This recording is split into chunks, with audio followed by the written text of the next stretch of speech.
Hello friends, myself Lokesh Parashar, the India expert. I am here to give you a perfect example of a payment recovery which will definitely fail and what we learn from them. Few days back, one of my friend called me. He has been a buying agent and also an exporter, and he said that he lost almost $10,000 to a transaction, and can we help him recover the amount? When I went into the details, there were a couple of big mistakes he had done.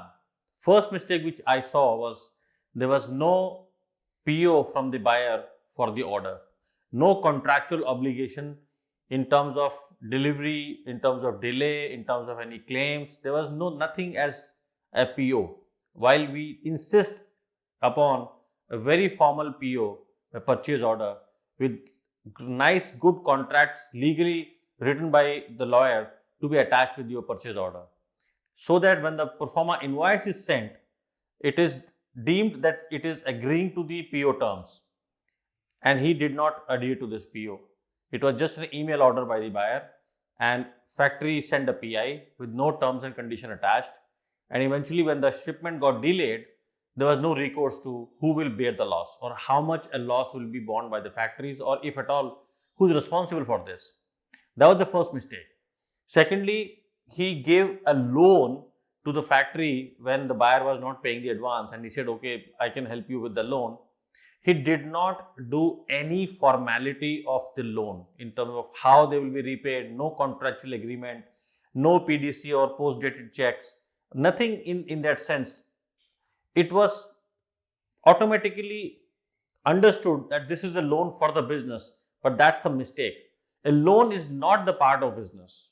Yes, you are working as an exporter and you are giving an order to a supplier and you are going to export to your buyer. But if you are giving the loan to your supplier, that's a different transaction and it has to be dealt accordingly. So you need to understand that there has to be a contract, a loan agreement with maybe post-dated checks or whatever, but that was missing. And eventually what happened was, when the shipment got delayed, the supplier was really not answering his phone calls, and he also lost money because he's paid a loan. The buyer cancelled the order, and eventually he was down by almost $10,000 because that merchandise which never went and the loan which he paid to the factory could never be approved or could never be recovered. And when we saw this case, I had to say no. I said there are a lot of weak links in your transaction, and if we as my lawyers on course are going to be really frustrated getting the recovery done with no foundation of recovery or no agreement.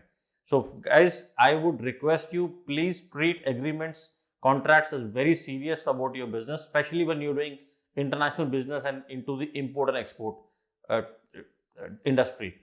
They are your fallback platform if something goes wrong, and it's a huge risk when you're doing import and export. I hope this clarifies the importance of contracts and agreements in the business. Thank you very much.